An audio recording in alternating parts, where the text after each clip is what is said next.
రైతు సోదరులకు Gopi agricultural YouTube channel తరపున స్వాగతం అండి. వరి పంట కోతకు ఒక వారం ఆలస్యం అయితే మనం ఎంత నష్టపోతామో తెలుసా రైతు సోదరులారా? కింటాకు 10 కేజీల చొప్పున మనం నష్టపోతాము. సన్న రకాలు ఎక్కువగా మనం పచ్చి మీదే అమ్ముకుంటామండి మార్కెట్లో. కావున రైతు సోదరులు ఏం చేయాలంటే ఈ సన్న రకాలు కోత కోసేటప్పుడు గింజ 80% వరకు పసుపు కలర్లో ఉన్నప్పుడే పంట కోసేయాలండి.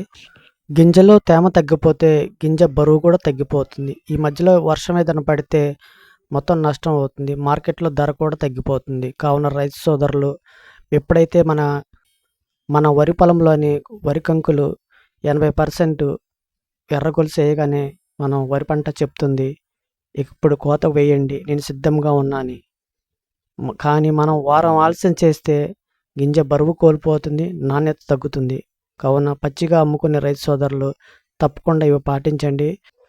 రైతులు సమయానికి పంటను కోయడం అంటే లాభం మన చేతిలో పెట్టుకోవడం. మన చెమట వృధా కాకుండా ఉండాలి. ఇదే మనకు గౌరవం. ఈ వీడియో కనుక మీకు నచ్చినట్లయితే లైక్ చేయండి, తప్పకుండా సబ్స్క్రైబ్ చేయండి, షేర్ చేయండి. Thank you for watching. Thank you.